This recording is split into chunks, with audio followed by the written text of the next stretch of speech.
I don't hate the guy. I just think he's weird. So I'm just going to lean into that. He is weird. He He knows he's weird. Yeah, Dave, you're fucking weird. Hey, Dave, you're so weird. But we love you. He's so weird.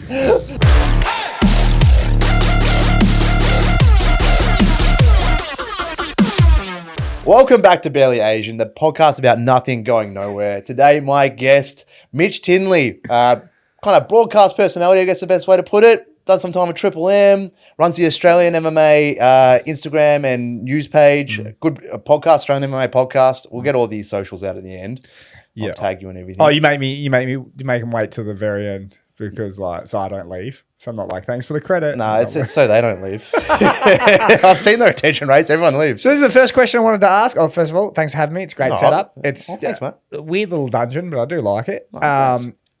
Barely Asian. Are you Asian? Barely. So what type of Asian are we talking? So my mum is half Thai. Oh, that's a... So I'm quarter Thai.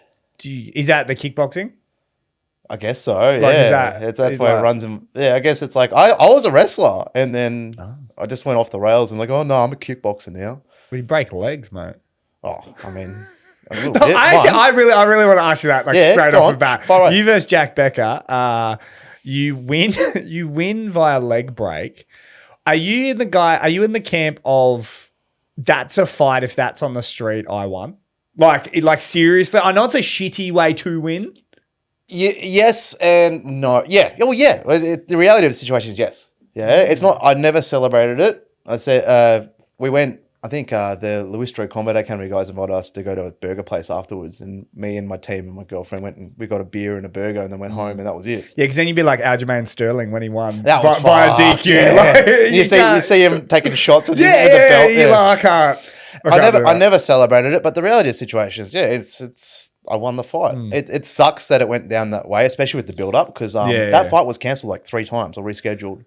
Yeah, because you guys fought on Coastal Combat, didn't you? Yes. So that was like mid-COVID lockdowns for us. So we had like a bunch of little lockdowns, I think one big one, and then we got let out for a little while. Yeah. And then we managed to get on that and fought him on that. I was supposed to fight Dave Martinez, and then I think like less than 2 weeks notice Jack stepped up because Dave had to pull out, which is good on him, and he beat me fair and square. Yeah. And then I think it was about a year after that. Did he cut you up pretty bad in that fight? No, I got cut. Oh, okay. I cut him worse than he cut me. Okay. He definitely won. You got to remember, I've seen of 1,000 course. fights. It all just gets like... Yeah, no, he cut me with an elbow. I think it was like over here somewhere. I think I got like 3 or 4 stitches. It wasn't that bad. Yeah. I got an up kick with my heel and I split him real bad. Oh, maybe it was him. Maybe it was him. He was bleeding pretty good. Maybe he got cut really bad. I remember someone... Yeah, it wasn't like I was fucking... I caught him with like one nice head kick and that was about it. Really. Like, he did that. He like stifled my game plan. A lot of like wrestling kind of held me down. He did well. Like credit to him. And after that, there was like... I think we went to another lockdown.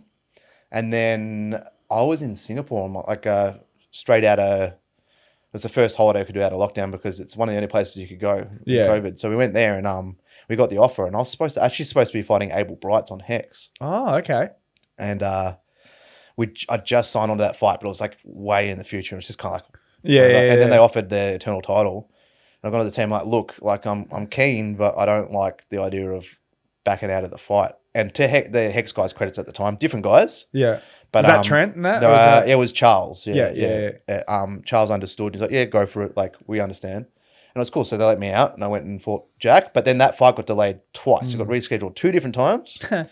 So the camp for it was about 7 months. Jeez. So I was in really good fucking shape. Wasn't a fun time. So, it fucking sucked, dude. It sucked. It was just like with the build up, I felt really good. Like mentally, I was in the zone. I'd like to say I was going to win, but who fucking knows? Because that was the Becker one, and then did you fight Martinez after, and then obviously Nolan. Yes. We'll start talking about Tommy Nolan, who's absolutely skyrocketing right now. But When he fought you, that was what happened there? Was it a head clash? What? No. Down. That was knee. It. Down. That's a weird one. I haven't actually talked about that, so I'm happy to talk about it. Yeah. So how much do you hate him? No, I hate his fucking brother. Really? We'll go into that. Okay. Yeah, but I've had obviously I only deal with people like essentially professionally, and I've chatted to Tommy Nolan. I love Tommy Nolan. Seems like he's about the game. Like it's not a game for him. To the point where I interviewed him going into this Contender Series fight. And it was great. And then Bogdan Grad, the guy he was fighting, his manager messaged me and said, that was such a great interview. Do you want to chat to Bogdan? And I was like, absolutely I do. That's hilarious. And then something happened and I ended up hitting up like Tom Nolan. Yeah. And I was like, I'll be interviewing your boy. Like the guy you're fighting. Yeah. And Tommy Nolan, like, hard on his sleeve, you know what I mean? Like, it's not business and it's business, personal. It's all the same thing. And he was kind of like, please don't. Oh, like, really? Yeah, he was like, I don't like him. And he was like, and then he told me all the shit he was doing, like sending him fucking like photos after working out and all this. So she was super, which is fucking hilarious. Yeah, by the way. a little Top Gunny, little homoerotic. It's fucking funny though. Yeah, it's so funny. But like Tom Nolan was like, almost like just don't give him any clout. And I was like, look, I was 50-50 on it. But if you ask me not, like some people will be like, oh, you don't tell me who to interview or not. But at the end of the day, I'm really, and I know people don't believe this, but like I'm doing this for you guys. Obviously a little bit of clout for me. Yeah. But like I'm doing it for the Australian MMA guys. Yeah. So if you tell me you like it would put you in a shit position. It would almost like offend you if I did it, then fuck him. I'm not going to talk to him. Do you know what I mean? Where it's like my allegiance is to Tom Nolan. My allegiance is to Australian MMA. So it's like it's a small price to pay. And he even was like, and Tom Nolan, to his credit, was even like, hey, I'll give you the first interview after the fight. Okay. I didn't take him up on it because there's a whole backstory where once you kind of make it to the UFC, I kind of feel like you're off to college now. Because I've done the UFC stuff and I've done with like MMA Junkie and MMA Fighting and Mac Life, and it's a whole different fucking beast. You can't compete. Like, of course. Will I be able to in a couple of years? Hopefully. Yeah. But you can't compete. Like the speed that they get shit up, they record stuff and it immediately gets sent to America and someone's editing it and uploading it. And you think it's one guy doing it. It's not. There's a whole fucking team. So in the Australian MMA scene, I'm just sort of like, I kind of want to do what I can now. And then when you're into the UFC, I kind of almost be like, yeah, we'll chat every now and then, but I'm not going to like break your news anymore because I just, like a Jack Della, we're in the same city. Yeah. And I still have yet to do an in-person interview with him. It feels a little like, I don't know, it feels almost like vulture-y. Yeah, like when they get there, do you know, like I posted some things about Tommy Nolan winning and I felt dirty because everyone else was doing it and it felt like, and I know that that's probably I probably have enough sort of credit lately to get away with posting about it. But it feels like you're a bandwagoner, and maybe that's an insecurity on myself. But like, it feels, It's not like you're jumping on. You've been there from the early days, so I feel like you have the right to jump in. And I think I'm acting a little indie, like a little Triple J, like the MMA of Triple J. I'm like, no, they're not cool anymore. No, but it's like, I don't know. I just kind of feel like I'm like, why am I going to put all my effort into trying to promote Tom Nolan now when the UFC is doing it? Do you know what I mean? I should put my energy into the next guy that's coming. Well, I think that's really noble. Like it's a noble way to look at it. But at the same time, I don't think you need to feel guilty about using the connections you've made in the lead up as when they get to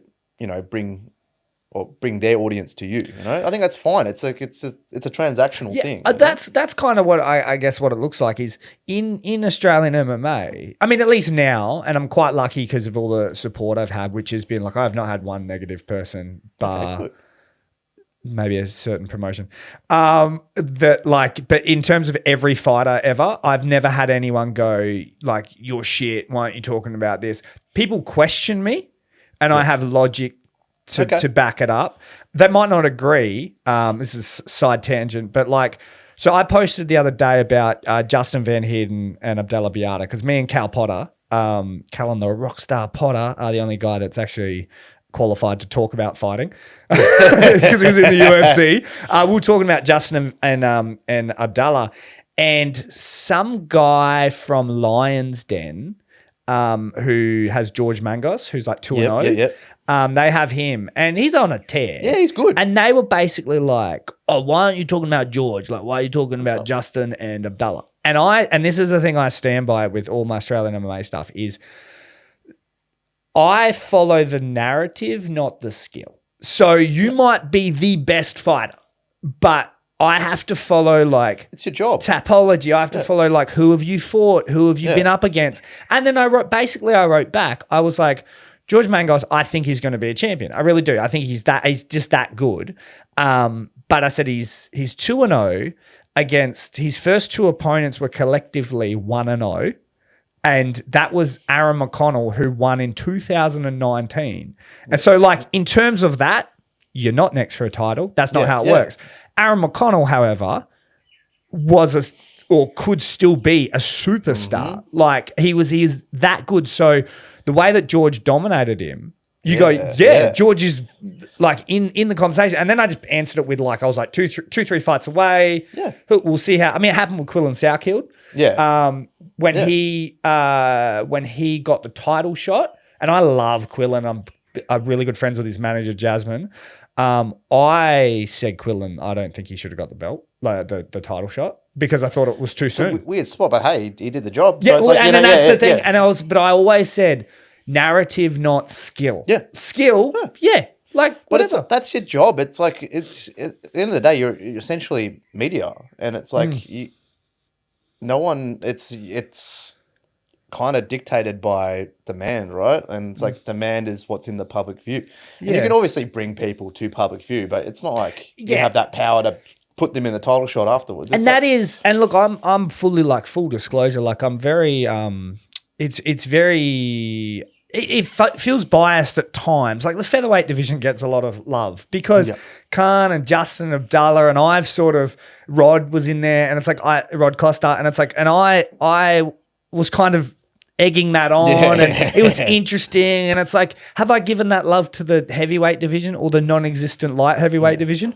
Not at all. But I feel like you would if they were talking shit to each other. But that's the thing, and it's like, and people do have to realize that, like, I'm not a media entity. I'm a loser that loves fighting. I really am just like a loser that loves fighting. And I'm from Perth. So when I first started, because I was doing like the Eternal MMA podcast like in 2017. Okay. And every single one of my like stories started with Steve Kennedy because he was my MMA coach. So it's like that, you know what I mean? Like, so it's like everything was led by who you know. Now I'm starting to get a little bit better understanding, but like, what am I going to do? I can't talk about Sydney MMA. I know Suman, Randall's fighting, Randall Raymond's fighting.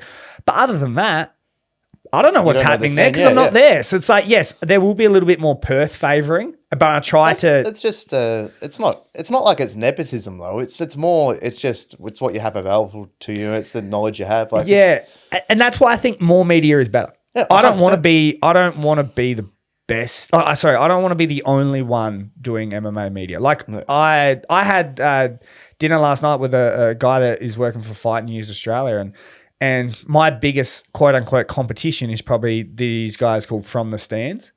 I've seen a little bit of that. Yeah, and it's like, and I think we all bring something different. You know what I mean? They cover like a bit more boxing and a bit more. Where I'm strictly Australian MMA. That's it. But I think it's like gyms, right? It's like it's not necessarily. It's instead of a competition, it's a rivalry. It's like they're not taking something away from you. It's the car yard thing. Yeah. Like, where there's like, if you haven't noticed, there's always like 5-6 car yards in the thing. And apparently, I don't know the economics behind it, but apparently like it increases business because it brings more people to the area. Yeah, it makes sense. And they might come for another store and they're not happy there, or they'll be willing to check you out because you're right next door rather than, and this is the thing too, like, I'm a bit more of a shit stirrer. I'm a bit more of a shoot from the hip guy. You might not like that, right? So if you come in and you love Australian MMA and you're like, oh, Mitch, shut up. Then you go to From the Stands because they're a little bit more professional. Yeah. Like they're a little bit more like, this isn't an insult, but like cardboard. Yeah. And I want to touch maybe it is an insult. No, I don't really like that. But it's like, do you know what I mean? Like they're a little bit more like, how was the fight? This happened. You did just this, like what very happened? factual. Like, where I'm a little bit like, your mum called him a cunt. Yeah. do you know what I mean? Like, I was going to touch on that because it's like you're kind of hitting that niche of the market, which is you're really giving time to the shit stirring, the beef side of things, and I'm all about it. Like I love that. Just like I think it was like. It might have been yesterday at the Hex press conference, and it's just Justin Van Heerden just copying shit from every angle. And the poor guy's just here doing a grappling match, and it's just I think it's like who was it? It was Abdallah's talking shit about him. He was like, Kembo's talking shit about him, and then someone's not even fighting for the title. Who else was it? Someone else talked shit about him too. Yeah, like Kembo was like, I don't think he's like. I think Abdallah's a harder fight, and Abdallah was like. I don't want to fight Justin. He's like, because I'll be too relaxed. And he was basically like, he's like, I might lose because I don't care because he's so easy. And I was like, what a burn. Like, I was like, what a burn. Oh, and then the thing is too, is like, Justin rolls into it as well. Like, he knows what he's doing. And the funny thing is as well, is like, it all started just from, and it's a little bit easier now, but it was so nerve-wracking. Posting stuff about people. Like I did it even yesterday with your boy, Matt Myers. Yeah. That's scary. I mean, it's his page and he announced that he was injured, right? Yep. But I'm screenshotting his caption. I'm taking a photo from his page without asking. I'm chucking it over the top. I'm making like a little social post, right? I'm posting. I'm tagging him. I'm tagging the gym. I'm tagging it's like we talked off air. Like it's an annoying thing to do. I then put it out there, and it's like I don't know if Matt doesn't turn around and go, "Fuck off, mate." Like, do you know what I mean? Has that ever happened? Never. Really? And I have been told. Like, so I've done like. Basketball commentating, commercial radio, all that sort of stuff. I've copped more hate from those areas than in mixed martial arts.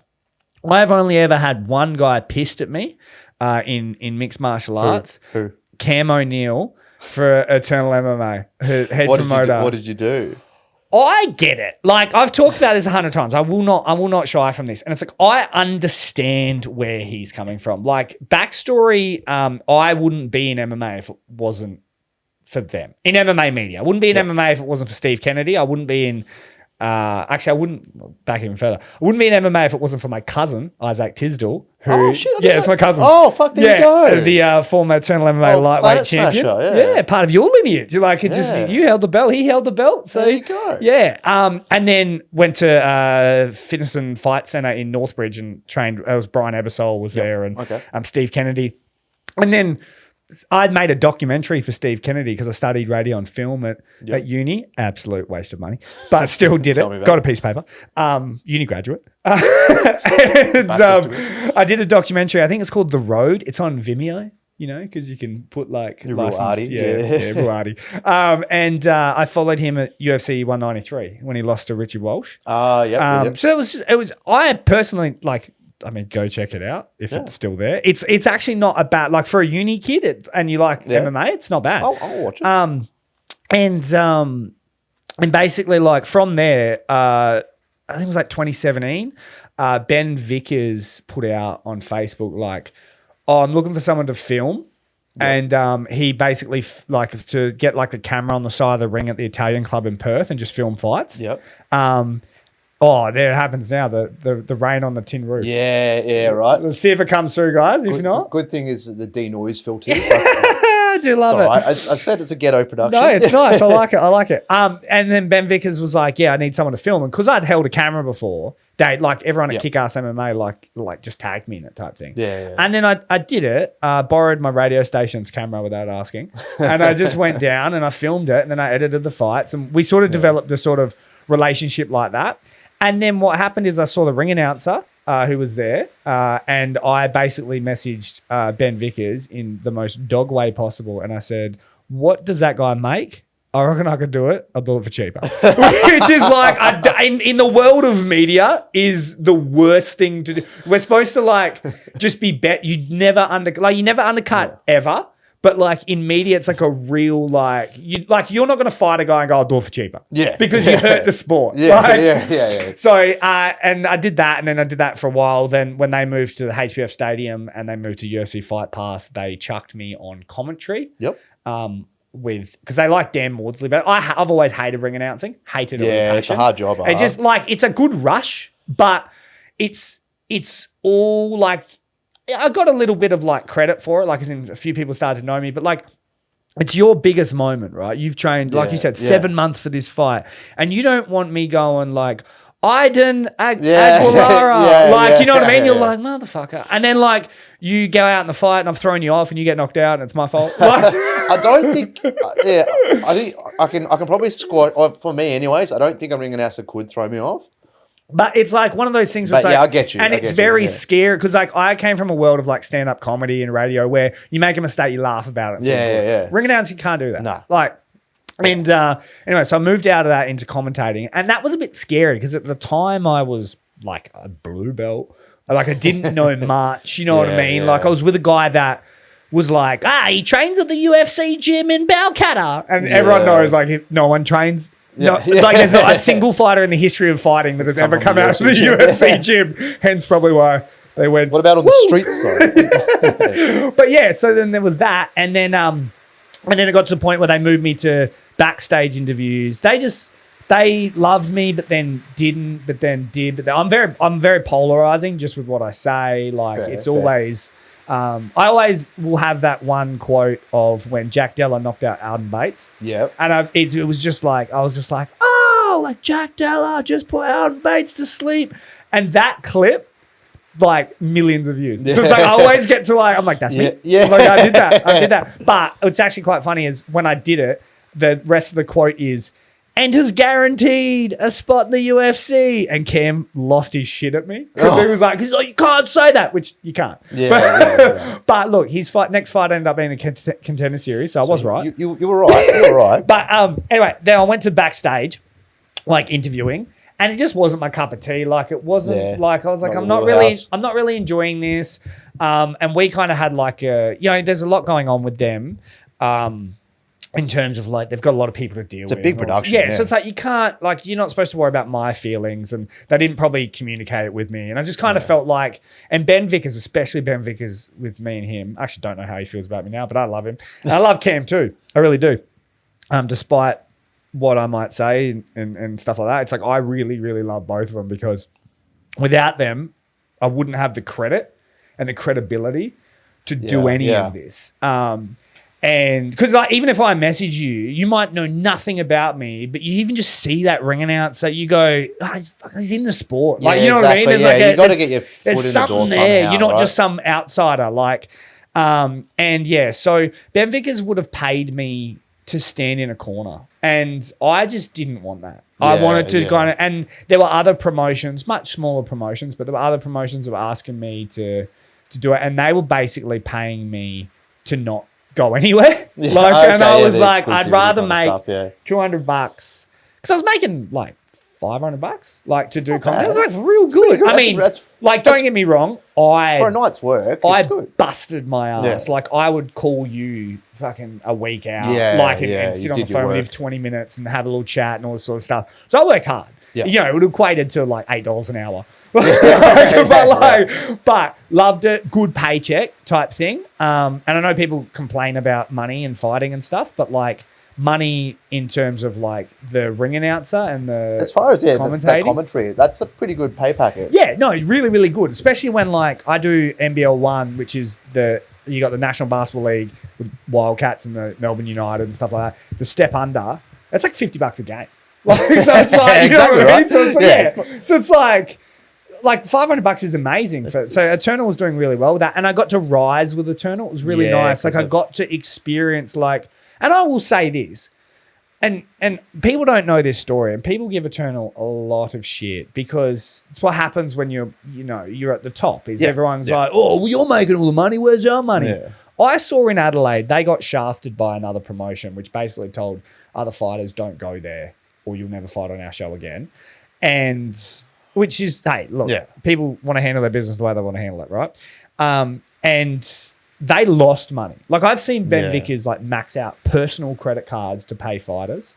I tried to decline to get paid because it was like they flew me over and stuff like that. And like Ben Vickers like found a way to stuff money in my back. Like the most loyal guys with stuff like that. Now people might have their own opinions at times with them. I can't speak on that. But like them to me, they've always been amazing with that sort of stuff. And then, so I didn't want them to pay me to just stand there. So I was kind of like, hey, look, can I go do, I think it was Domination, which was like a former Muay Thai show. And I was like, hey, can I just do that? Cam didn't get back to me, but like I was like probably busy, whatever. Yeah. Like he's not great with messages. He's definitely not. You can be the champion, you can't get a hold of him sometimes. He's a busy because it is his life, and I get that. And then so like that sort of took it off, and I did that. And then when I started this media thing up, because it started from the commercial radio with like Triple M and I saw that. Yeah, and I started a MMA show because I wanted to sort of bring MMA to the mainstream media because I was sick of them having like, they'll have like Ronda Rousey on. No, they had Misha Tate on, right? Yeah. And then they'll be like, so what was it like fighting Ronda Rousey? How would you go against Conor McGregor? And then like, that's it. And they're done. That's like all their knowledge. And it's like, I don't want to be like I said, Triple J about it. But there was where I was a bit like, like they don't even know who they don't even really know who Volk is. Yeah. Like, and he's like the biggest star in the sport. It's fucking crazy, isn't it? Like people still don't like it's no. And like two of us are they like they kind of know. They're like, he's the funny guy that walks out with the yeah. But it's like they don't know about anything else. They don't know about, I mean, like a George Soteropoulos. They don't know about a Elvis Sinisic. They don't know the guys that even help us. And they don't have to. But like when they jump on the bandwagon, you are a little bit like, hey, you weren't in the trenches. And I know I wasn't in the trenches. Like I wasn't. But like, you're doing the scene justice. Yeah, but it's like you kind of want them to be like, you're like, if you're going to cover it properly type thing. Yeah. It's pretty limited, isn't it? In the mainstream media in Australia with MMA, it's barely exists. And so I wanted to do that. So at Triple M, I started a show called Triple MMA. Yeah, I saw that. Great name. Very well done. My company loved it, and then it went through like multiple hands, and then someone in PR was like, "You gotta change that," and I was like, "The fuck?" And then anyway, I ended up getting like made redundant, which is always fun. Yeah. And the only thing I wanted the show, so I just wanted to take it with me. Yeah. Because they're pretty like, you come up with an idea in radio, they it's like theirs. They will not let you take it. Oh, great. And like they let me have it, and I was like, cool. Good. Yeah, and then I just went hard with it because when it was at Triple M, it got me into the UFC. Like it just that mainstream media of like, I'm with them. Yeah, with a big radio. And the UFC thought Triple M was like more involved than what they like. And I thought they would be too, but they basically just gave it to me and got out of the way, which is not what I wanted, but it was what it was. And so I got to cover the UFC in Perth. Yeah, I saw those. Which was a lot of fun. Like my job was to highlight, like my personal job was to highlight like Jack Della. Yeah. And like, so I always asked him questions. And Jack's answers, you know, Jack he's Della not great on the mic. No, he's just like, but he's slowly turned into this guy that says a lot without saying, like says nothing and says a lot all at the same time. Yeah. So he's got this like nice vibe about him now. But yeah, I like always asked him questions. And then like with Jack Jenkins and guys like that, like I just like in every press meeting and everything like that, like I gave them so much more. Like Josh Coolabauer, I think he's posted it before. Alan Philpott lost the night before. Yeah, and they're like best friends. And like I was like, you know, how sad does that make you feel? Do you want to cry? Like, and then, like, but it was like I got like a little bit of emotion out of him. And it's like, I mean, he's an emotional guy anyway, but like I got to like ask that, and I feel like it really helped. But then anyway, as I left the radio, the UFC's basically ghosted me as well, which is great. No, cool. and then I started to make this because I wanted to cover Australians in mixed martial arts, which is of course that's code for anyone in the UFC. Yeah. And then what ended up happening is I started to fall in love with the regional scene because if you post something and you're in the UFC, everyone's like, oh, yeah, cool, he's already a star, whatever, cool, like it.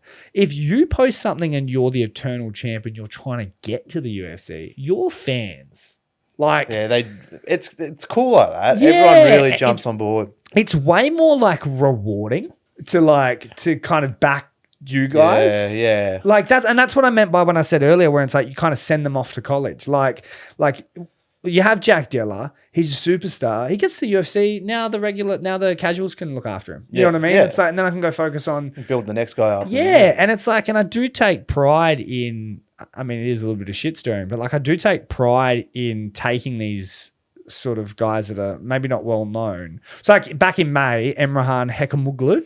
That weird motherfucker. Yeah, he's so weird. But like, he's like just taking that, and you do your part in like turning them into like stars almost. Well, like, yeah, they need a soapbox to stand on, right? It's so good.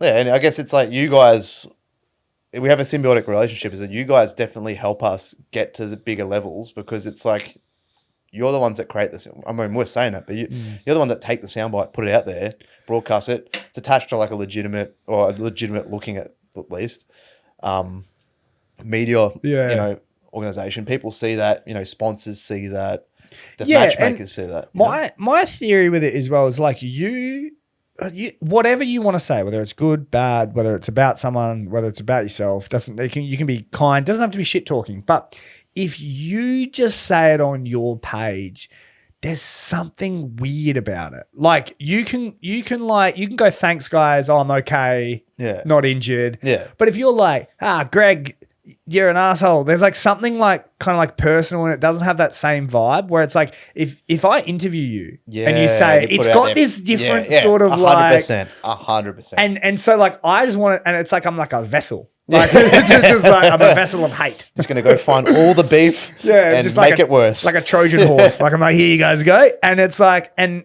I feel like a lot of people enjoy that, because it's like the way I explain it to you is like you practice your media with me, and then when you get to the UFC, you're not as shocked. You're not as that's a good point. I've never really thought about that, but that is important, right? Like there's something really unsatisfying about a newcomer to the UFC, puts in like a great performance, first round knockout, they get on the mic and they have nothing worthwhile to say. There's no...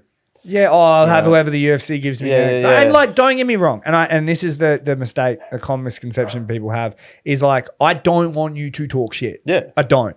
I want you to be you as much as you can. Like, so if you're like, say like, I chatted to like Ricky Beechan, who just can't talk shit. Like, does not want to. He's just a nice guy in the world. But like, he got into MMA because he got mugged as a kid, and you need to invest in these fighters, because the casual guy, like we'll watch top Thai boxers, like that does something to us.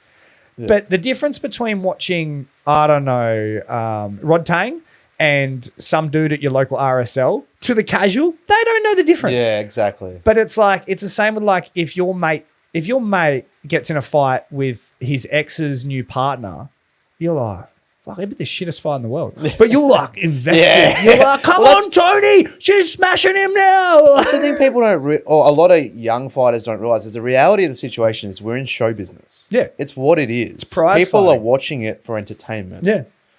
There's very few people that are going there because they just love MMA. Yeah, very. They want a fun night out. They want a story. And it's...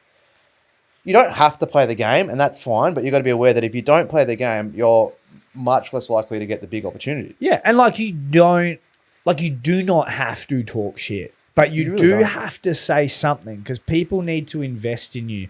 You're essentially on a notice board. When you're on like a press conference, essentially, like you are on a notice board. You're a hawker at a shop type thing. You're like, hey, come watch. It's like the old Carney days. Like, come watch the wrestling inside the tent. Why should I go in there? Yeah. Oh, we got two guys wrestling. Doesn't really do it for me. Oh, this guy, he lost his children to the other guy and he kidnapped them. And you're like, oh, cool. Yeah, I'm in now. Like, because that's kind of what you got to do. You got to get them to invest. And I think people get misunderstood and they go, well, I've got to talk shit about him. And you don't. Yeah, I've actually had this conversation with, it was Jack Jenkins. Me and Jack Jenkins were talking about Ian Gary's shit talk. Bit forced, It's very forced, and it's just really hard to stomach. Yeah. You would much rather him just talk about how much it means to him, or, Yeah, I like... Just get to know the dude, instead of don't force... No. And if it's, like... I mean, I've played both routes. Like, I don't generally talk a bunch of shit. I just try and keep it fun. Yeah. But the Martinez fight. You talk a lot of shit. For the Martinez fight, I talked a heap of shit. But little industry secret for you. Not. I know people don't like to learn how the sausage was made. Like, they knew what was going to happen going into that. Like, they knew I was marking the fight. I was talking to Jane through the lead up, like, every now and then. She's great. Yeah, good value. And, like, every time I see her backstage, she gives me a hug. Like, there's no beef there. Like, no. Well, you've got a friendly. You've got like a Chael Sonnen style of talking shit. Like, it's this. It's not angry. It's like you'll say some stuff and you're gonna punch each other in the head, but you got this like comedic way of doing it. Well, I think that's the line I wanted to toe, was that, like, I didn't mean it. Like, I don't hate the guy. I just think he's weird. So I'm just going to lean into that. He is weird. And he knows he's weird. Yeah, Dave, you're fucking weird. Hey, Dave, you're so weird, but we love you. He's so weird. But, like, I mean, look at his little mask he wears. It's like... A little weird mask, yeah. It's just... Dude, that guy fucking beat me. Fuck. Oh, yeah. It was a tough fight. Retard strength, man. No, Do you get joy in, here's what I want to know, do you get joy in the guys that beat you losing, or do you want them to become world champions because then you go, oh, I was second? Honestly, it can go both ways. I really try to not take losses personally. Like with the Nolan thing, even given how it all played out, I'm happy for him. He performed he looked fucking great. Best he's ever looked. Like, he's never looked that dangerous. Like, one-shotting people. I always thought it was, and I thought it was weird that even when he beat you, because it wasn't a, like, it was dominant, but it wasn't, like you said, it was the weird sort of like down. Was he down? Was he like... Well, let's talk about that, because I've never actually publicly talked about it. So paint the picture for everyone. What exactly happened? So I had a game plan where I was gonna wrestle him a lot and tire him out, and just kind of get him close. And like, my entry was working really nice. I wasn't getting him down clean. He was a lot, like, he's tall, and I'd almost lift him. He's like 6'3", he's huge. Yeah, I'd almost get him up on his tippy toes, and I'd have my hands joined. Then he has no ass, so my grip would just slip straight past his ass, and I wouldn't get him. I'm like, all right, fuck it, I'll just grind him against the cage. I'm like, fine, I'm not taking any damage. Cool. And then at some point, I was hung too long on a double, which I shouldn't have. I had shit posture there. And he clipped me with a knee, which I didn't see at the time. I've watched it back. I don't remember it at all. Oh, yeah. Dropped me clean. Fair play to him. Did it hit you hard? Must have. Yeah. I don't remember it. Yeah. Put me down. Yeah. I dropped to my knees. I remember getting pinballed. I like to call it getting pinballed because it's like ding, ding, ding, ding, ding, ding in the top of your head. It was just tearing off the top of my head. I remember like kind of coming to, I start weaving with my hands on the ground, and I remember I could feel him breathing above my head as he was tearing off me. I'm like, I know where his head is. So I let one rip, and I punched him. I was on my knees, and he was standing up, and I cracked him in the head. And backstage, I can't remember the night that well, but I do remember him mentioning something about that, and he thought I was standing up. He blasted me with a knee when I was still on. I was on both knees, so it was a blatantly down knee. I don't believe it was intentional at all. He's a young it wouldn't kid. have been. Yeah, it's just how he fights. He goes hard. He's whatever. Violent, yeah, exactly. He was just going for it, but it was a foul, and it fucked me up. Like, I wasn't good. Yeah. I remember, like, I kind of face planted a little bit. I didn't know what it was. Yeah. So I kind of I face planted, and then I can't remember if I got hit again. I just remember kind of rolling to my back a little bit, and the ref was on me. I was like, oh fuck, he got me. Yeah. And then I look over, and he's standing up, and he's like, and it's quiet. The room's quiet, and no one's just kind of pacing. I'm like, what the fuck? I literally went to the ref. I'm like, what the fuck is going on? He goes, oh, you got fouled. You got 5 minutes. Because you didn't take the full 5, did you? I can't remember. Probably not. I swear my memory's horrendous, but I swear you took like a minute and you were back in. Yeah, I remember I got up and there was a proper 12 logo on the pad that, in the corner of the octagon, and I couldn't see it. And I was like, I thought sometimes when you get your eyes squashed, you can't see properly. And it might have just been that. I don't fucking know. But I was looking at it, I'm like, fuck, I can't see it. It's a little bit wobbly. I'm like, I'll pace back and forth. I went to go talk to my coach, and the ref's like, no talking to your coach. I was like, what the fuck? Yeah. No doctor came in, nothing like that. So it's just me with my thought. I'm like, fuck. The doctor's not come in? No doctor came in. Okay. Yeah, and that comes up later. And so I'm pacing back and forth. I'm like, all right, I'm just going to hang onto the cage, hold myself up, breathe. Went back and looked, and I could see it now. I'm like, okay, I can read it fine. Did a little sobriety test. It was a little bit wobbly. I'm like, the heel to toe thing. Did that a couple of times, and it jumped up and bounced around my feet. I'm like, no, I think I'm back. I think I'm okay. So I went back in and I got fucking reamed immediately. Yeah, because that's why I thought you went in too soon, because it's like, I do remember you getting reamed immediately straight after that. Yeah, I don't really... It's a bit blurry. I don't remember the initial knee that dropped me, the clean one. I remember getting hit with the one the illegal one. Yeah. And like getting rocked, and I thought I was done. Yeah. Because it's just like a flash knockdown. I think it got me in the top of the head, I think. And it was fucking hard. It put me down. And and from there, like, he got me done to me. Like, whatever, it is what it is. I'm never gonna take the easy way out. Like, it's not what it's I honestly believed at the time that I was okay and I could handle it. After that fight was the first time where I've had like legit concussion symptoms. Oh, really? Oh, this is not good. Like, it wasn't good. Like, for a good week afterwards, I wasn't okay. Is that your first time being like? No, I've been TKO'd. Yeah, I've been TKO'd before. I was fine. Like, I went once in Abu Dhabi against a good guy. Yeah, I got done. But I think it's because I got rocked 3 times in succession within the period of like probably 3 or 4 minutes, and there were 3 knees too. Yeah. I got kneed 3 times in the head clean. That all 3 of them dropped me. So it's like, so I think it was just that rapid succession, and from there, like, my coach was real dirty about it, which is fair enough. Like, if I was in the corner, I'd probably be pretty mad about it as well. But I made the choice to go back out there. What they want? They wanted it called off. I think so. Like, and they at least wanted a doctor in there. So the team has gone on about how they're going to appeal. I didn't want them to, like, it's like, because we knew it was going to happen, and they knew, like, my coaches knew that it wasn't going to go overturned, but it was more the way the Queensland Commission, because there isn't really a commission. No, it's like a weird. Yeah, so basically they put in a formal appeal with the idea that they got to change the way that's going to play out. So I think what Pete said was that they're definitely going to bring a doctor in next time. Yeah, which is good because they fucking should. Like, don't get me wrong. I've said this to my team, and I'll say this publicly. If the doctor had to come in, it wouldn't have changed what I did. I would have. If the doctor's like, "No, you're not okay," I would have lied and said, "No, let's fucking do it." Like, so it didn't change. Wouldn't have changed the outcome anyway. It's a weird situation because it's like it does. Like, it's not saying that, he wouldn't have won if it didn't happen. It's not saying if that didn't happen, you would have smashed him. Like, it's just one of those weird, awkward moments. It just sucks. Yeah. And it kind of rubbed me a little bit the wrong way because Nolan was up on the cage, so I'm like, fuck yeah. And so I get it. I understand. You're young. You knew a big opportunity was coming off this win. So, like, I get it. You have the right to celebrate, but I have the right to be a bit salty about it.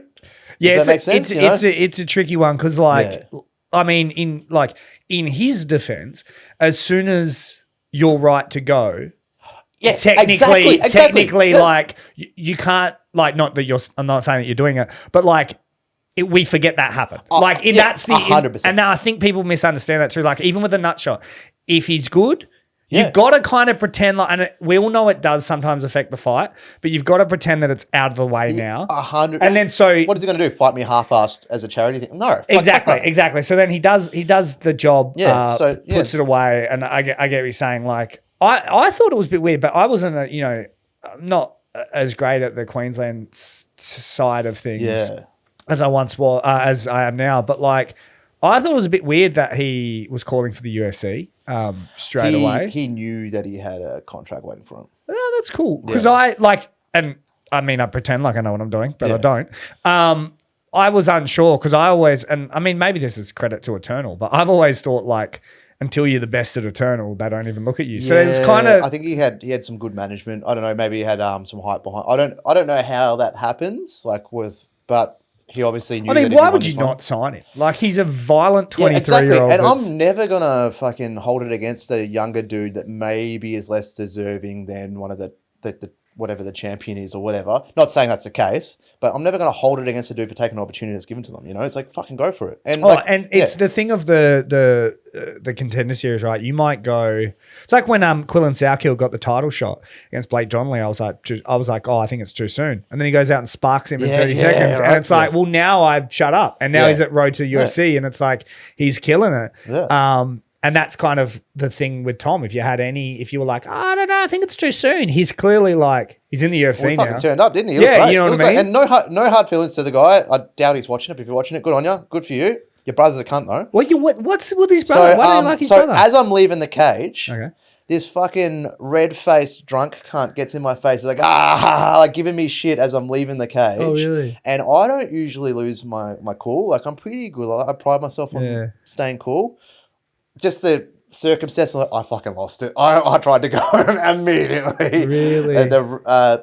The doctor and a security guard were holding me back. The poor guy's in the front row because there's a front row sitting there, and it's like that, that steel link fence that holds them back. Yeah. I'm walking through that, so they're all copping the fence in the face. And this fucking drunk cunt thinks it's like fair game to have a go. I'm just going off. How do you know it was his brother?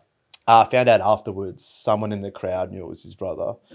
I knew someone in the crowd that was behind him who was going to fucking kill him, but didn't, thank God. And heard them talking, figured out it was actually his family. So pull your brother's head in because that's pretty fucked up. But interesting. Yeah. That's well, I've obviously never dealt with his brother. Tom, I've had nothing but good times with. And he was super apologetic. I truly believe it wasn't intentional, and power to him. He's doing well. Good for him. I'm not going to hold a grudge there. It's just it is what it is, right? It's the game. Yeah, I mean, and it's like, and what do? Do you just gather yourself? Like, what's your plan? Are you sort of how long do you want to do this? Are you still aiming for the UFC, or what's? I think realistically, I've got to accept the fact that the UFC is probably not happening at this point, which is I can live with. How old are you now? I'm 32, turning 33, and I'm 9-7. So it's like, let's face it, it's probably not going to happen. Yeah, but also like, if I go on a tear, like it's possible. Yeah, I get what you're saying. Like, I mean, it changes. Like the UFC changed. Like Callum Potter, Steve Kennedy had to be like 30 fights into their career before they got looked at. Now you can be 5-0 and get picked up. But that same sort of thing, because there's so many good fighters in Australia, you could probably be 11-7 and get picked up. Yeah, exactly. And it's one of those things where I had a couple of injuries and then the pretty bad concussion, which I take pretty seriously. I don't want to be retarded when I'm 50, So yeah, because you're an intelligent guy, like you're articulate and shit, especially for a fighter. Thanks, mate. I'm good with my words and shit. Yeah. But so I've took about 3 months off of training, like no spark, no impact. Getting back into it. I'm part owner of my gym. Like I'm half owner of my gym. Is that adrenaline? Yes. So that keeps me super busy. We're going through a little bit of a transitional phase where I'm taking over like a weights and conditioning area.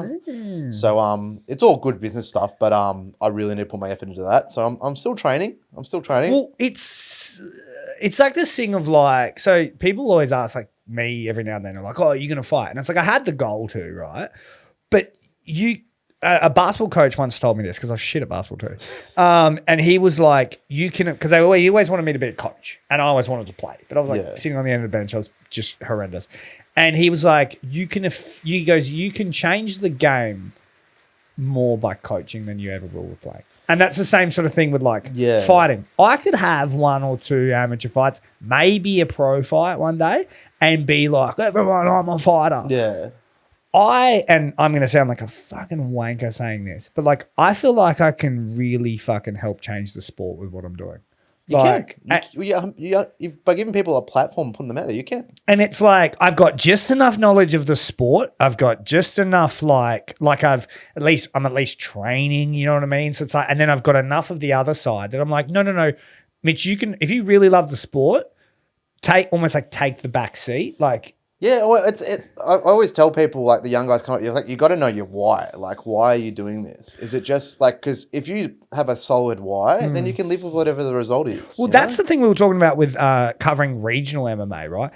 Instead of the UFC, is that's when I knew I love this sport, because there's some media outlets out there that shall remain nameless that are just fucking fanboys. They're just like, they just want to hang out with the UFC guys. What you're talking about? Yeah, they're fucking, I'm like, what do you fucking do? You don't do anything. You just like, you barely train. I don't even think you train. You just want to like take photos and say like, oh, look, we're all hanging out together and we're all going to have a shit talk. Like you're not helping the sport at all. You don't even know the scene. And I know this, and I, once again, don't want to go full Triple J on them, but it's like, if you can't at least have a 5-minute conversation about who you're impressed with in the scene, it's like, but anyway, so when I wanted to cover regional sort of Just Hex and Eternal and Beatdown and even Demolition and all those sorts of shows, I was like, oh, you actually like the sport. Like it's not just about... And it shows. Because what does MMA fame get you? Regional MMA fame? Fucking nothing. There's no... brain damage.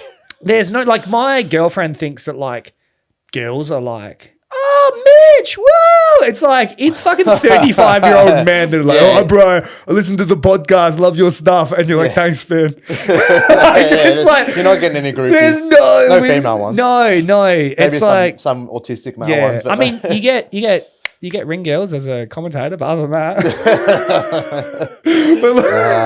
but you know what I mean? Like, it's not. It's a male. I'll tell you my demographic for my, like, at least my Instagram page, because I like that's doing really well. I think I reach 30,000 accounts a month or something. It's like something really along those lines. Yeah. Or if Jack Jenkins shares something of mine, it goes up to like 100. But it's like he's taken off as well. But like, the demographic is literally like 97% 24 to like 35-year-old males. And I'm just like... That's exactly the same with this podcast. Exactly the same. And it's like, so it is funny. And it's like I like meeting like all of you guys. This is the first time we've ever officially met type thing. It's like, because I love the sport, I know what it takes. Like, if you asked me on a Tuesday sparring night at the end of the first round... if I wanted to fight, I go, yeah. But do you know what I mean? But like, ask me at the third round, or ask me Wednesday or the next day, and I'm like, nah, not a chance.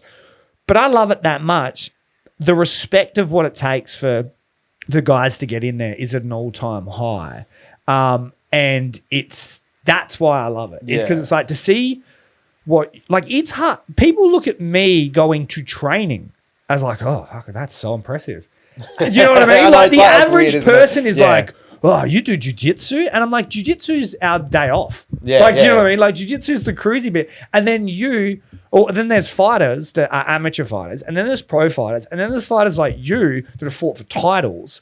And then it's like, then there's Jack Dellas. Then the's like it's the levels on levels on levels on levels. And it's like, is why I love the sport. It's one of those things where, if you truly love it, you can find a way to stay involved. And I'm at that stage now where it's like, I might not make a financial career out of doing this. I might not. I'm not counting myself out. I'm going to give it a crack. I've always been a realist. I'm not that guy that's like, oh, I'm fucking unbeatable. No, you're too smart. Oh, Brendan Sharp you at some point. You know, when Joe Rogan was like, you got to get out of fighting, bro. You're too smart. I don't think you'll have to be honest. But it's one of those things where I know I'm going to fight again because I love it. And you don't take that. It's not like It's not like you're at the stage. I'm not getting starched out cold.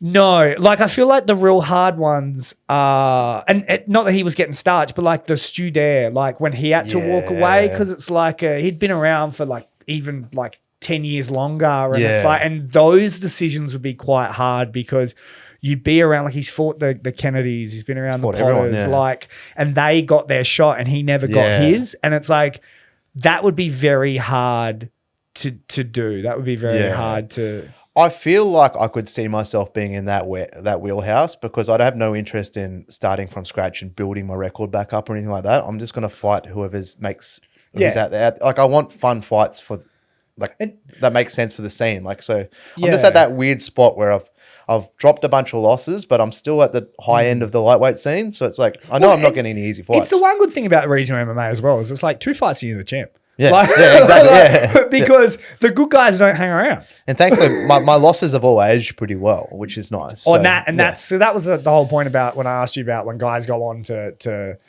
be better, like even like a Tom Nolan. Like, you go it's an annoying outcome the way it all played out, and I'm not in the scene for consolation prizes or like easy way outs or anything like that. I think I've fucking proven that with how I've handled the Becca win and then the Nolan loss. It's like, fuck, it is what it is. Yeah. But the upside to it is there's that little asterisk there that I can say, oh, no, but he fucking failed me, man. I was going to fucking smash him, bro. What are you talking about? So, it is what it is. But I love it. I've taken some time to focus on the business. I'm still training, and then I know all it takes is me cornering a few guys, you know. Yeah. Do you commentate? I did. I haven't in a long time. I've done it all, man. I emceed a matchmate for Hex and Path to Hex for a couple of years. Yeah. Do you enjoy that? No, it was because it doesn't work the way you want it to work. You know, you think it's like you're making your fantasy league or you're taking Justin Van Heerden and Khan Offley. That's just what I do. You know, but it doesn't play out that way, does it? Really? No, you know what? You fucking know this. There's a lot of politics, a lot of guys looking to build their rep, and I get it. I understand. You're playing the game. You're approaching it like a business. It's your career. I get it, but as a matchmaker, it's not super fun. No, but it's also at the same time, it's like what it like. So, are you like a handyman? Like, can you like work with wood and fucking like pull no. out? Okay, cool. Well, there's guys out there that can like fucking dig a hole and dig a garden, right? And they'll do it for $200, right? You would have to pay me $10,000 to do that, right? Yeah. But if you paid me $200 to be a ring announcer, that's fine, right? Yeah. But that same gardener, you'd have to pay him $10,000 to be a ring announcer. Yeah. So it's like that same sort of thing. It's like we pay fighters horrendously but the money is never going to be. It's not why they're there. Yeah, and it's never going to be $10,000. Yeah. If there's one thing I've learned though, it's that like you can't, like no one is ducking anyone ever, in terms of like being scared. Because it's like, no, there's some people. You reckon? Yeah, 100%. 100%. There are absolutely people that are ducking people. But it's just not at the top. I think not so much at the top end. At the top end, I think there's a lot of tactical choices being made. Yeah, no, that's fair. That's fair. Because I was thinking along the lines of like when promoters say, I'll say this one. When Cam O'Neill was saying that Lachlan Stitt was the hardest guy to match in the history of fucking mixed martial arts, which, hey, probably was. Yeah, it could be. He was also on an exclusive Eternal contract.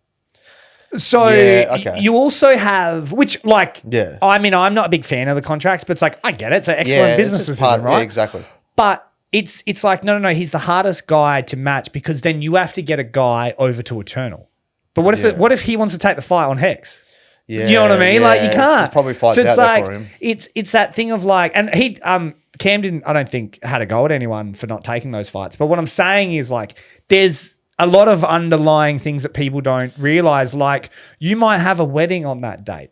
Mm-hmm. You might have like $2,000 is not enough for you to fly all the way to Perth or something to do it. Like, do you know what I mean? Like that level of thing. And then unfortunately, there's guys out there that go, oh, he's scared or he doesn't want to take it. I think most of the good guys that back themselves will fight anyone. Yeah. But it's not so much on the Eternal doesn't really do the like bullshit build-up fights, which I am a fan. Like, what do you mean? It's like, I'm trying to think. You look at someone like Josh Kuhn, obviously huge ticket seller. Yeah. They'd want to look after him as much as possible and keep him winning, right? Yeah. But they've definitely given him some tough fights and they've gotten progressively tougher, Yeah. They're never going to give me, I'm on like a bit of I'm not on a skid. I guess I'm on 2-fight skid, but like I've lost a fair few out of my last whatever. They're not going to give me a build-up fight to get my record back up, get my confidence back up. They're just going to give me the fights that make sense. And I'm a fan of his matchmaking in that sense. Well, they can't because your name value is very high. Like, is it though? It is. It is. It's like if you're immediately top 10 in the country, regardless of what promotion you just are. Once again, we start talking narrative. I get it. Maybe you slip down a little bit, but like you'll always be a top 5 fighter. Like for the next couple of years. Like so, even if your record doesn't say it or your ranking doesn't say it, it's when you fall into and you are falling into the same realm. You are now in the same realm that Kit Campbell is falling into. Well, I've been in that realm for a while, where it's like and Michael Barber's probably a little bit lower with it in terms of like because you've had a belt, not a great record, but a hard fight. You get what I'm saying. Yes. It's like why the fuck would you take that fight? Like it's not going to do anything. It's a tough as hell fight. Yeah, you lost to a guy that's like 4-5 now, and all of a sudden you're the worst. People don't know how good Michael Barber is. Yeah, you know what I mean. It's you got to get rid of that. The record isn't the whole story, and it's like the more you watch MMA, the more you realize the record doesn't matter a whole lot to the outcome of the fight. No, the unfortunate thing is that's all. Like I'm getting better at it. Like each fight, each month, each year, I understand fighters more. And like if I just came into the game and I saw your record, you'd think, oh, it's journeyman. Yeah. And even when you fought, I'll be honest, I think it was Becca. I was like, oh, this is served up for Becca to win. Yeah. Like it was just because it's like I just didn't know. I didn't know enough, and I'm learning every day. Like I think there's I would say there's 10 people that love the sport, like me, Callum Potter, you know what I mean? That know kind of all about it and have no allegiance, as in like we're not Hex or Eternal or anything like that. But yes, it takes me in media, and that's another part of my job, is to explain to people how good like you are. Oh, you know what I mean? Tell everyone all the time. All the time. I would like a weekly post about how good I am. I will do it. But like, even like, so when Matt Myers beat John Martin Fraser, I knew John Martin Fraser was good because he beat the shit out of Kit Campbell. Yeah, and I knew that Kit Campbell was a fucking beast. Yeah. Like, I've been watching him since he was 18. Like, before I was even really in the sport at all. Yeah. He was a superstar, right? He beat Kit Campbell, so it's like a video game. Like, John Martin Fraser's the king. Yeah. And then when Matt Myers beat him, I was like, who's this fucking guy? Yeah. Like, you know what I mean? Like, it's like, where the fuck did this guy come from? I don't fucking know this guy. And now I'm like, Matt Myers is a fucking gangster. And then it's like, and then if you beat Matt Myers, you're like, I'm like, he's a king now. There's a lot of really talented guys out there. The scene's in an awesome spot. But it's just, I think a lot of people playing the game. Back to my point. My point was that Eternal, I think their matchmaking is very fair and reasonable. Yeah, it is actually. Whereas a lot of other promotions, it's more, this guy sells a lot of tickets, so let's make him beat the fuck out of a Malaysian taxi driver. You know? Okay. Any specific fights? No, there's plenty out there. None come to mind. The hard ones are so Cody Haddon had to fight who's like, he's been in mixed martial arts since he was like 6. Yeah. He really does struggle for a fight. Yeah. But that guy was, the Koreans don't count because the Koreans are tough as fuck. That's what I was going to say. They don't count. The Koreans are tricky. They're not taxi drivers. No, but the Koreans are tricky because it's like, you don't know how good they are, but they get the credit sometimes. And when it comes out of necessity, that's different. Yeah. I've fought a guy that was like, I think I was like 6-2, and the guy was like 4-3 or something, and he was from Malaysia. But it's because I'd lost an opponent like 9 days out, and they needed someone. And I told Trent at the time, I'll fight. I need to fight. Like, get me anyone. I don't care. Like, found me someone. Like, was that Trent from Hex? Yes, mate, great guy. In terms of like, when I was a uni student, just shout out to Trent from Hex. When I was a uni student, I needed Steve Kennedy fights to put that documentary I was telling you about earlier together. He fucking sent me over like 5 or 6 of like the DVDs, like literally like. Trent helped me massive. I think he was the reason I was so loyal to Hex for so long. Yeah, very like he helped me a lot. And there's a lot of that around, and that. Yeah. And I mean, in every interview I've ever done lately, I've probably gone a bit too hard on Eternal, but I wanted to be like honest. Like Cam and Ben, very like loyal as well. It's just like you can't please everyone. You do end up having accidental favorites. Exactly, and you got to remember they're dealing with probably 150 fighters. Yeah, you know? and also Ben's got. Ben's a trainer as well. Yeah, he's dealing with all his guys. Cam's got his Queensland guys. The Rod Costa like getting. Trying to be double champ and then having another chance. And it's like, could there be other guys that he could fight? Yeah, 100%. But we're also, like you said, show business. And especially when Hex had Kevin Jusay going for the welterweight and middleweight championship, and then you had Rod Costa going for the bantamweight, or had the bantamweight, he was going for the featherweight championship. That was like I liked that sort of story. I dig it. And the Rod Costa going for 2 belts was on the same weekend that Volkanovski was going for 2 belts. So it was like this kind of cool sort of sense. And I love Rod Costa as well. Like he's great. He's a great character. And for my job in media, I want characters. You know what I mean? Like fighters are great, but I need characters. So I need a reason to tell the story. You need stories. So it's like it's tricky with them. But I've realized I didn't even tell you with the fallout with Eternal. I'll just quickly tick that off. So when I did the media, I was really excited about it, and I said to Cam, because I took all the stuff I learned from the UFC, and I said to Cam, I said, hey, I want to do this. I said I might step on your toes. But I said, I just want you to know that like nothing I ever do is trying to be bad. Yeah. Anyway, fast forward, he sets up this great sort of like this great back screen and lights and everything at Eternal, and I get to do my interviews. But Eternal does a chat with them first. Yep. Like how Hex does or post-fight. And then pass to me. So I was like, cool. And I've talked to him about, I was like, I want to be unbiased. I don't want to be like Eternal this, Eternal that. I want to be able to ask you about anything. Anyway, fast forward there, Eternal does their chats with them. I get them, and I'm like, who's next? Like, who do you want to fight next? You can say anyone. It could be any promotion. Don't worry. Like, that was my thing. I was probably like a little too excited about it. Yeah. And a little bit too like, and then the post fight, Cam obviously didn't hear any of the interviews. I put him up like straight away and all that sort of stuff and was killing it. But like the next day when I did like a breakdown with Callum Potter, I was like, yeah, it was great to be down at like Eternal. Like Cam let me like ask any question. I asked him about like any promotion. I asked him about Hex. It was so awesome. It was so good to be down there and do all that sort of stuff. Anyway, get a call from Cam. He is fucking livid. Like he is like, he was like, hey mate, how are you? I'm yeah, good, thanks yourself. And he's like, oh, not too good, to be honest. And I was like, oh, okay, why? Like I was really shocked. I did not think I did anything wrong. Sucks. And he was like, I will fucking never, ever help you out again. You fucking think that you're like doing this for fighters. You're only doing it for yourself and blah, blah, blah, blah, blah. Anyway, really, really angry. I get it because it's not this thing of business and personal. Like, especially when you're those guys, business is personal because they're using like their own credit cards. Exactly. So I get it. And in hindsight, I'm like, I was probably a bit overzealous on the like, oh, you don't even have to say Eternal. I was probably a bit over the top with it, and then so he basically ranted, then just hung up, which I will always think is like, you've got to at least give me a right to reply. I would have been very apologetic, and I still am very apologetic. I didn't do anything maliciously wrong, but I was still like, mate, I'm like, and so I wrote him a letter. I literally wrote him a letter. Nice. I wrote him a big letter, and I was like, I wasn't, I didn't even roll over, but I was like, hey, mate, I wish you gave me a time to explain. This is like what I thought. I understand that business and personal, it's like, it's all combined and all sorts of stuff. Sent it off to him.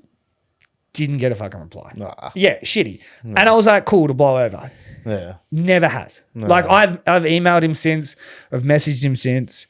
I've wanted to cover Eternal still. I still to this day talk about Eternal. Yep. I obviously have my misunderstandings with Cam, and I still love Ben Vickers. I don't know if Ben's mad at me because sometimes they have their different battles. But they, you know what I mean? I still love Benny and I love everyone. And I really do love Cam. I'm sure if you talk to Cam, I'm sure he would be like, I hate him. He's a piece of shit. Like, next time I see him, I'll ask him. Yeah, ask him. But like, I really do like him, and I think it's just a misunderstanding. And I think one day we'll get back there. And obviously I've done a few of these where I have mentioned this chat before, but it's also because I can't pick and choose what I'm honest with. Like I have to. Well, I guess it's like that's the journalist part of you, right? And like, you know that, like, I mean, everyone that's listening and even you now, you're probably like, yeah, Mitch, but like you're spinning it your way. And it's like, probably, but like that's my version. Life, isn't it? Everyone's got a different lens. But that's my version of the truth. And I truly do think that like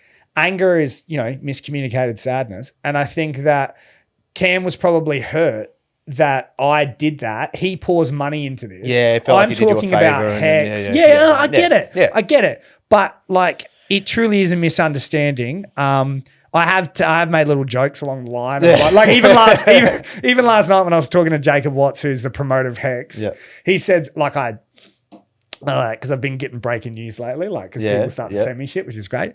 And he asked me like not to talk about something, and I asked him about because they're going to go to a new venue, in the future, like a bigger one. But that's a genuine question. Like they've sold out the pavilion over and over and over again. I did it, and Jacob gave me this look where he was like, "You fuck," but it's like he kind of like he laughed and he found it. And then I was like at the end of it, I was like, "Can you see why I got blacklisted from Eternal?" And then we all laughed. It's like so. It's like, should I like even be making jokes about that and talking about it? Like, no, it's probably not super professional, but people need to know why I'm not there. Yeah.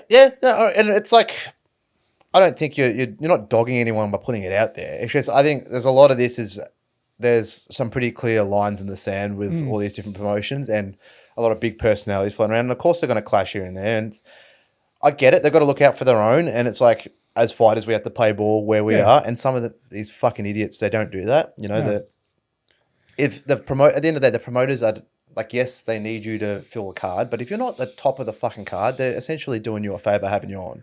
Yeah, and in a way. Like, it's like when they talk about money, and it's like, it sucks, but like, do you know how much these shows fucking cost? And this is the other thing. As much as I will be honest about that interaction with Cam, I will also be honest with how much they have put their own money into this shit. And it's like, every single time I brought this story up, I've prefaced it with the fact that Cam and Ben have like done irreparable damage to their personal lives, like trying to put on these shows. So I do understand why they 100%. Wouldn't be. It's like at the end of the day, there's no disputing that Cam and Ben and Tinley are done wonders for Australian MMA, and they're like undisputedly the top promotion. Like it's just there's I know Hex is trying to like climb back up again.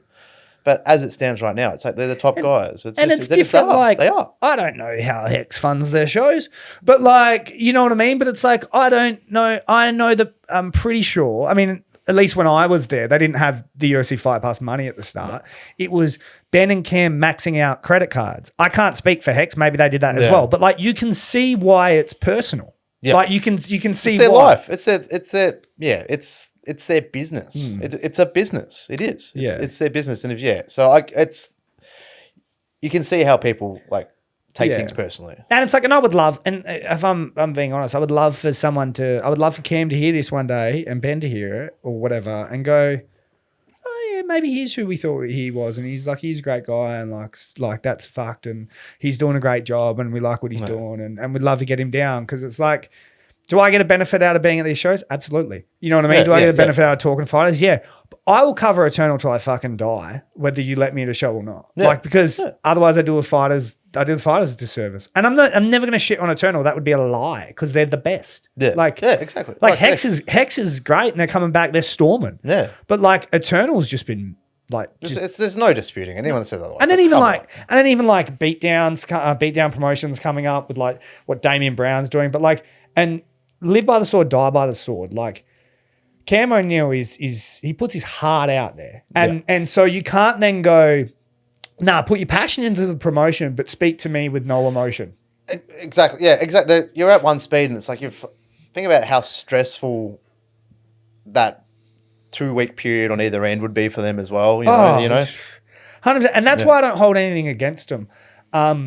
Yeah, like I said, if I really wanted to do it the right way, I probably wouldn't talk about it at all. I'm sure they don't like it, but it's like I am who I am as well. Like I'm not a bitch. Like I'm not. I mean, if you want to grapple, my back hurts.